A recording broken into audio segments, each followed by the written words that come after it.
বিএনপির ভারপ্রাপ্ত চেয়ারম্যান তারেক রহমান বলেছেন ৩১ দফা বাস্তবায়নের মাধ্যমে ভেঙে পড়া রাষ্ট্র কাঠামো পুনর্গঠন হবে, দেশের মানুষের ভাগ্যের পরিবর্তন হবে।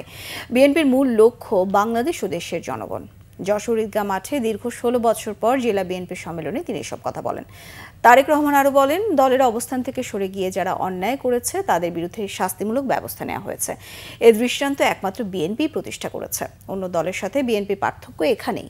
ভবিষ্যতের জন্য বিএনপি কি করবে, দলের লক্ষ্য উদ্দেশ্য জনগণের কাছে পৌঁছে দিতে নেতাকর্মীদের প্রতি আহ্বান জানান তিনি। আশা প্রকাশ করেন যত দ্রুত সম্ভব নির্বাচনের ব্যবস্থা করবে। অন্তর্বর্তীকালীন সরকারের সফলতা কামনা করেন বিএনপির ভারপ্রাপ্ত চেয়ারম্যান।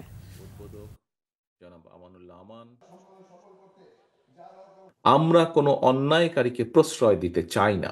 আমাদের সামনে যদি কোনোভাবে কেউ উপস্থাপন করতে সক্ষম হয় অথবা প্রমাণিত হয় যে আমাদের কোনো সহকর্মী কোনো অন্যায় করেছে, যা সমাজের মানুষের কাছে এবং সামাজিকভাবে হোক, রাজনৈতিকভাবে হোক, যে কোনো দৃষ্টিকোণ থেকেই হোক না কেন, যা গ্রহণযোগ্য নয়, তাকে আমরা সমর্থন দেই না, তার বিরুদ্ধে আমরা ব্যবস্থা গ্রহণ করি।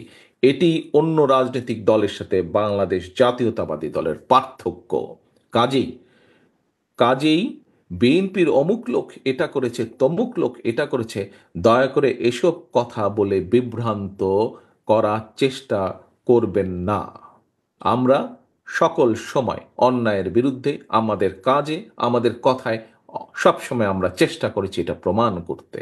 আমরা প্রত্যাশা করছি যে অন্তর্বর্তীকালীন যে সরকার, এই সরকার যার প্রধান কাজ হচ্ছে দেশের মানুষের প্রত্যাশা অনুযায়ী একটি নিরপেক্ষ স্বচ্ছ নির্বাচন উপস্থাপন করা বা উপহার দেওয়া দেশকে, আমরা প্রত্যাশা করি সেই কাজটি মনোযোগ সহকারে যত দ্রুত সম্ভব এই অন্তর্বর্তীকালীন সরকার সেটি করবেন।